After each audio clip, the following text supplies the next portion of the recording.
right, thanks all for coming. I guess this is, wow, it's loud. Thank you all for coming. I'm Alan Brauw, and I'm our first speaker for today. Today we're doing a little bit of a different 3IE IFPRI seminar. Dan Gilligan, also of IFPRI, and I are splitting it, and Yuri Tananamichi from the World Bank is going to discuss after we're done with our talks.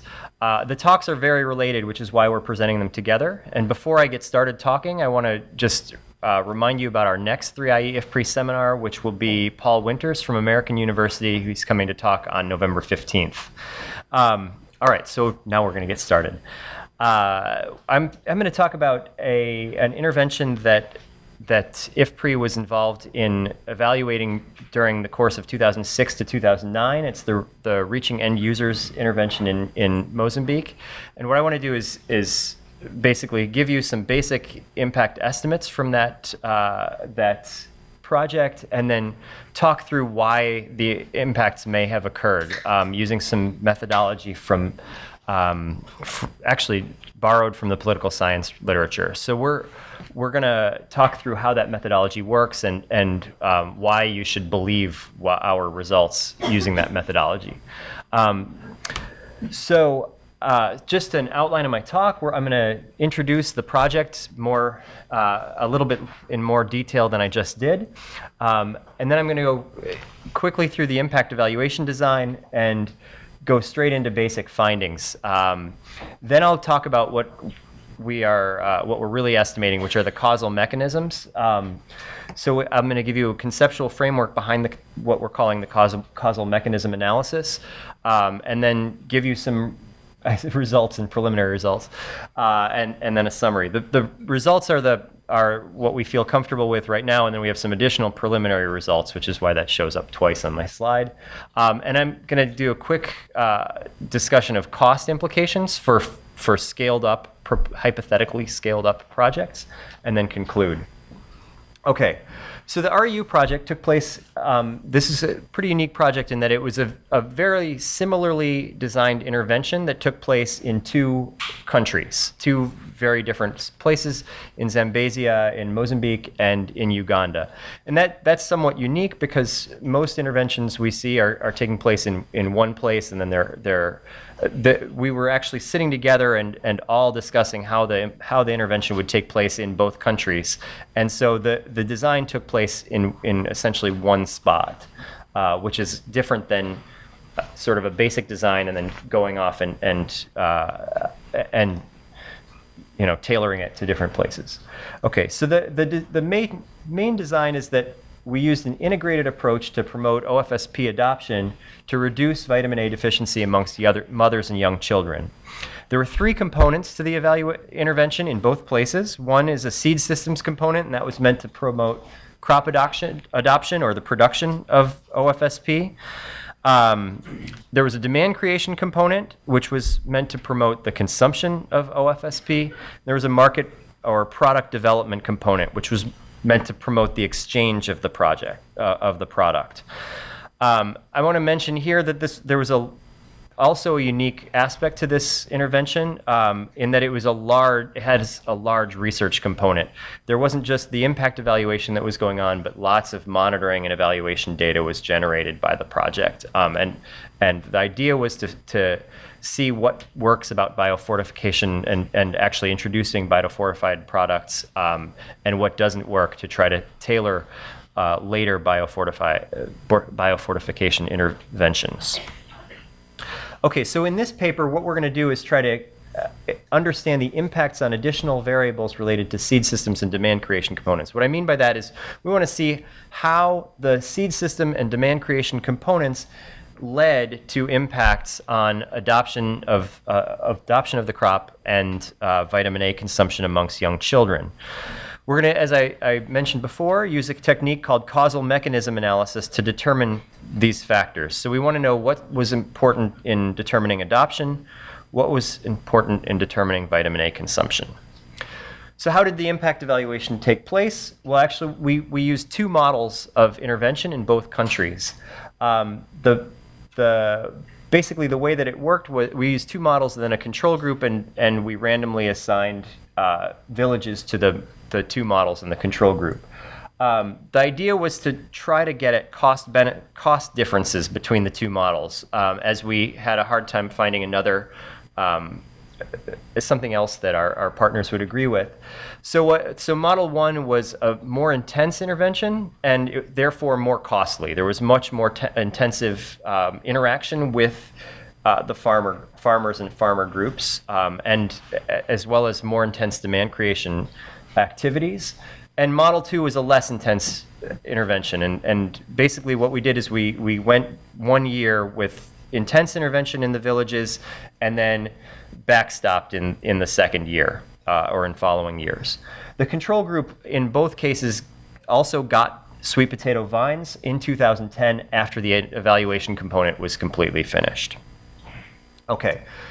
The impact evaluation also had a very unique component in that we did two major types of surveys. One was a socioeconomic survey, which included information on household demographics, obviously, but then some pretty detailed questions on agriculture and sweet potato production in particular, and then knowledge gains to the program. So we were asking specifically about knowledge, and then also in the nutrition survey, we asked about changes in behavior. So we know whether people know new information, and then we also know whether they've changed their behavior.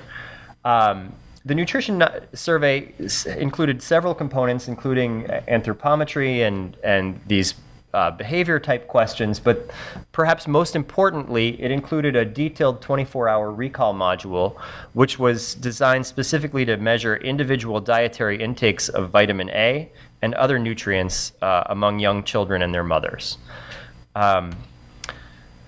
So what are our basic findings? Well, first we're going to measure adoption, and I want to define how we define adoption in the surveys slightly differently. In Uganda, we're going to define adoption as whether farmers were growing OFSP in the 4th season after receiving vines.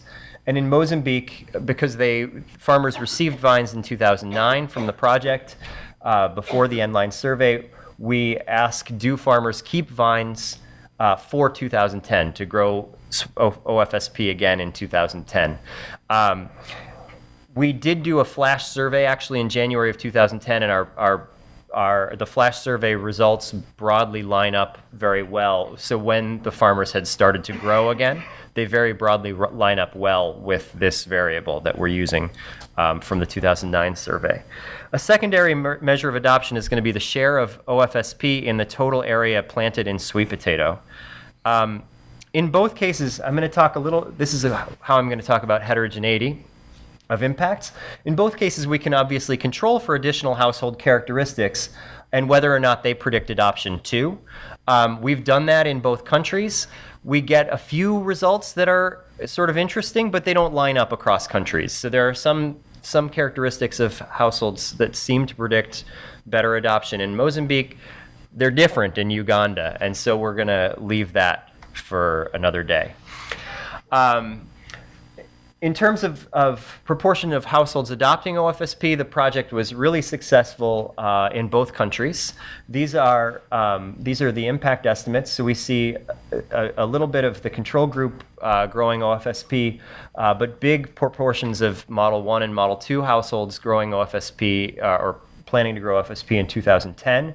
The impact estimates are 66 and 69%. They're not different across the two models, which is important because Model 2 is cheaper. We find really remarkably similar results in Uganda. Model 1, we estimate an impact of 64%, and Model 2, 57%. Again, there's no statistical difference between the two impacts. We find similar results for the proportion of sweet potato area in OFSP, about 55% increase in Mozambique. Mozambican farmers were less likely to be growing both types, white and or non-orange and orange sweet potatoes than Ugandan farmers. In Uganda, farmers were much more likely to be mixing.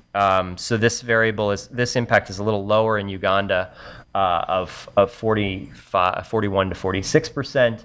Note again that we see no difference between the treatment and the control villages, or not the treatment and control, Model 1 and Model 2.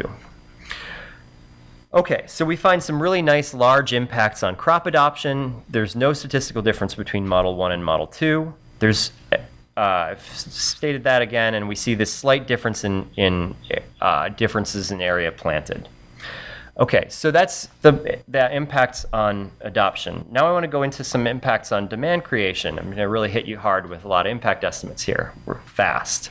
The demand creation component attempted to cover topics in young child feeding practices, the importance of vitamin A for maternal and child health, and the fact that orange, sweet potatoes, and other foods are good sources of vitamin A. But we really wanted to teach them that orange/sweet potatoes are a good source of vitamin A. That was really a key message of the project. So what we want to do here is think about which of these variables might lead households to adopt OFSP or to increase the vitamin A in their children's diets. So that's essentially what we're interested in here. So we're going to basically the messages that the project spread on young child feeding practices, we'd see less of a connection to, and I'll get to this a little bit more in more detail later. So we're gonna focus on the first two variables. Well, how did we spread these messages? Well, two ways. Extensionists trained promoters, and then the promoters met with groups of 10 mothers each, about 10 mothers each. I think it was slightly larger groups in Uganda than in Mozambique. And then there was a second component to the demand creation, which were radio messages, drama group performances, advertising. All of these things could contaminate the control group a little bit, but we didn't worry too much about that because we did want to spread these messages as widely as possible. So here we're going to use these two narrow messages of nutritional knowledge that might affect adoption. And I want to kind of stress that these are narrow, but they're coming straight from our surveys, and they're double differenced. So we know how we spread three broad messages about vitamin A to the population. We're going to use one variable, which is the number of these vitamin A messages that farmers knew, and then the second variable is going to be whether or not OFSP are a source of vitamin A. This comes from actually an open-ended question. Farmers, these are actually both asked amongst mothers, I should state specifically. We also ask these questions amongst fathers, and we can talk about that in the question and answer. Whether or not OFSP are a source of vitamin A, this is how the question actually was asked. We asked first, do you know what vitamin A is? And by the second survey, about 100% of farmers, especially in the treatment villages, knew what vitamin A is. Then we asked a couple of questions about what they knew about vitamin A. Then we asked an open-ended question, okay, what are some food sources of vitamin A? And we had 32 boxes on our survey form, and they could answer maize, they could answer all sorts of foods that didn't have vitamin A, and we've recorded the answer. One of the foods on that list was orange sweet potato. So this is coming from an open-ended. What I'm trying to say is this is coming from an open-ended question. All right, I've actually summarized the impacts into a very nice graph here on one slide. Both countries. And these questions were asked, translation, conditional on translation, these were asked exactly the same way in both countries. So knows OFSP is a vitamin A source, a source of vitamin A. The impacts were a bit larger in Uganda, 40% versus about 25% in Mozambique. And the number of vitamin A messages known, again, the impacts were a bit bigger in Uganda than in Mozambique, 50 versus 35%. Or 0.5 messages versus 0.35 messages. So we could say that these impacts are a bit modest. But that said, I want to just say that most mothers, as I said, reported knowing what vitamin A was at the end of the project. They might not have known what it was doing, but they knew it was broadly healthy. And I want to come back to that point in a bit. All right, so what do we mean by causal mechanisms? And I want to apologize. There should be one more one more arrow on my graph here. We can think of the way that the intervention, the Harvest Plus REU intervention, would have affected vitamin A consumption. And there are basically 3 pathways by which it could affect vitamin A consumption. One is that farmers learn these nutritional messages and they say, oh, wow, we should go get orange/sweet potatoes or more vitamin A sources for our kids. And then as a result, we see an increase in vitamin A consumption. It could also be that they say, oh, we've learned these nutritional messages. We should go and find sources of these OFSP vines and start growing orange sweet potatoes. Okay. Alternatively, they could go a little bit. They could learn and then adopt and then start feeding their kids more. And it could be that there's something residual here going on too, where they know about the intervention and they say, oh, I should feed my kids more vitamin A, something like that. So the direct effect is more of a residual effect, and I want to just state that. So first I want to study this. The REU intervention through the seed systems component can directly affect OFSP, right? The adoption of OFSP, because people are getting these seed systems messages. Seed systems meaning they're getting vines, they're getting some information about how to grow the sweet potato, or it could come indirectly. All right? So how can we get at this? Well, Imai et al. Suggest doing the following, and we're going to make a big assumption here. We're going to estimate 2 equations. One is M. I've written this as linear, but we're actually not always estimating these as linear equations. M is what we're going to call a mediating variable, and let's think of that as the nutritional knowledge variables right now. We're going to regress that on a treatment effect, which is either model 1 or model 2,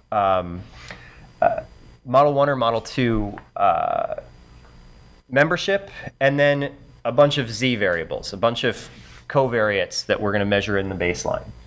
Okay, then we're going to run sequentially, we're going to run a second regression explaining adoption.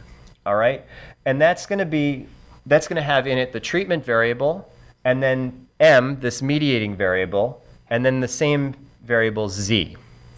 All right, so we're going to make a big assumption that I want you to be very skeptical of this assumption. We're going to assume that if we control for this Z, once we've controlled for this Z, U and epsilon are independent, okay? We're going to make this assumption, and it's a big assumption. We don't believe it. Why would it be true?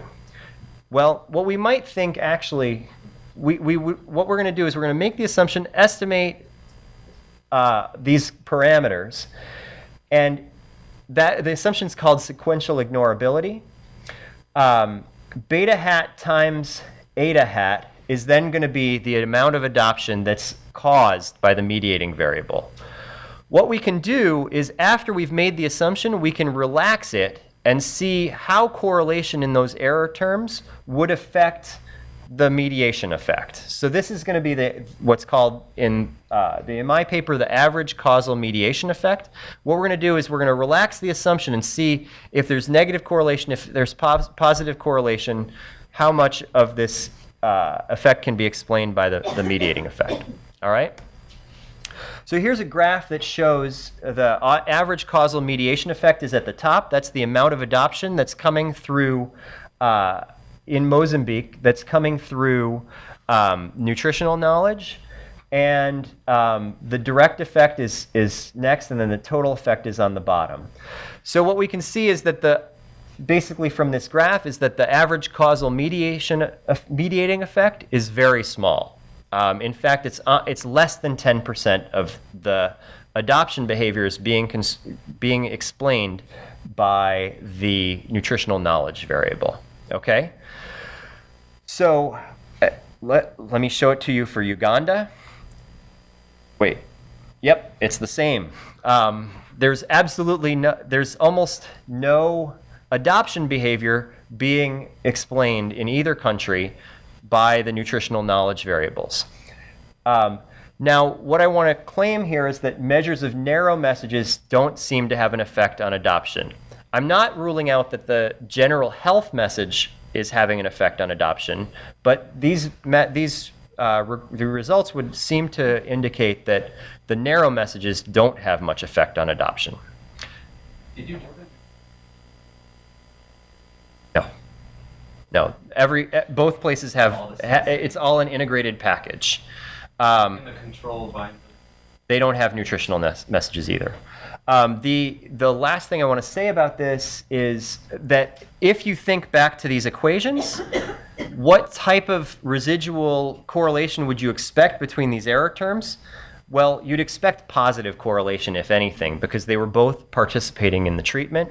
And it turns out that the only way you get basically a positive correlation here is biasing this upwards, not downwards. So it takes a big negative correlation before we get to 25 or 30% explained between those error terms.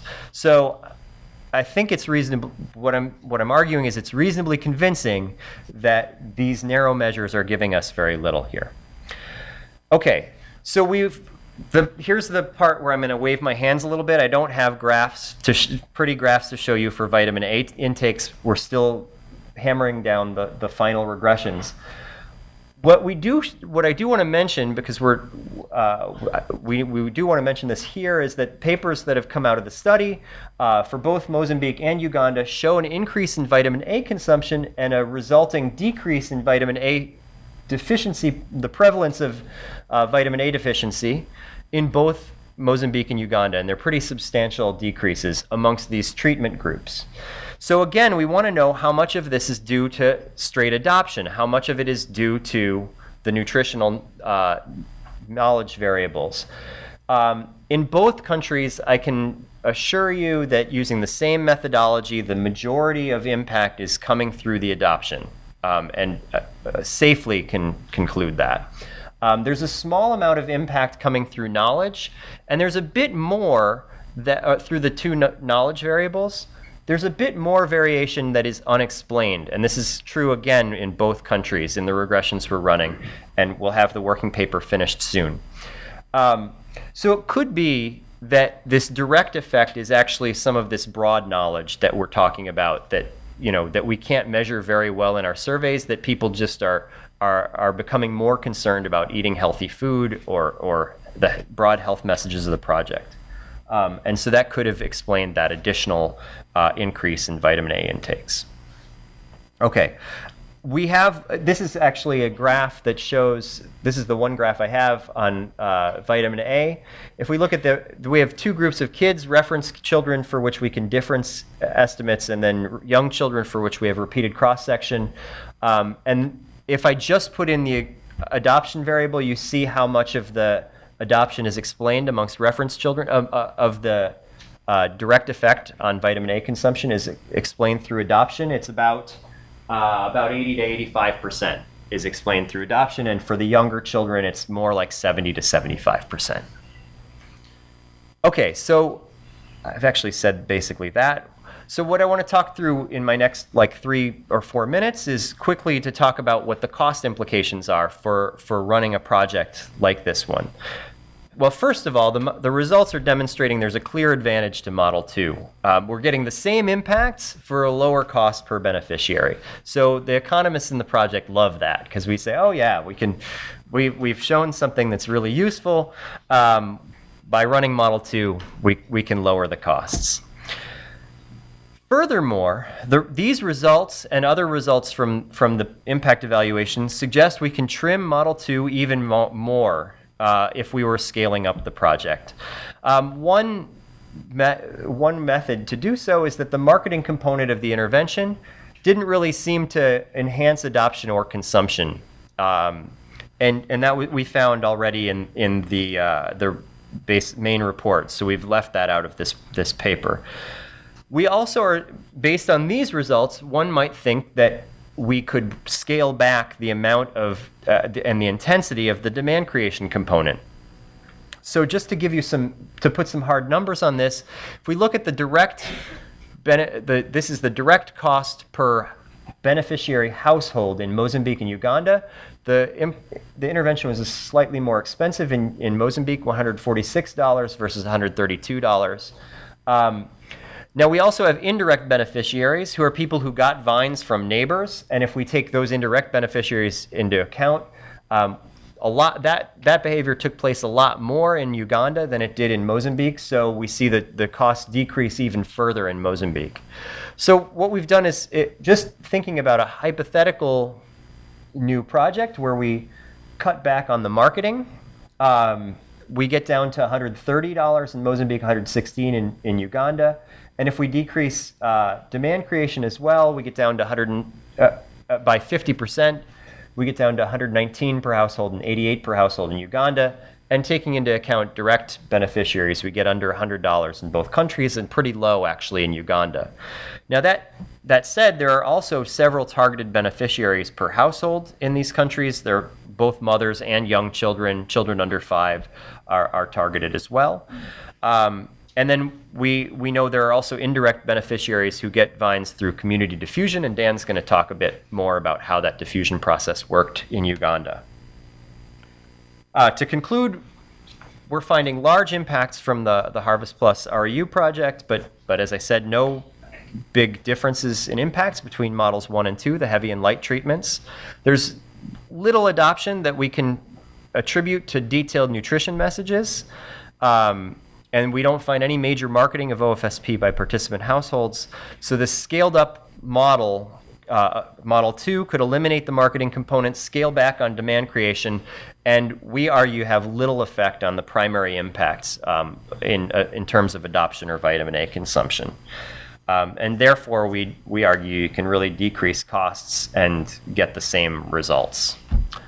And that's it. Thank you.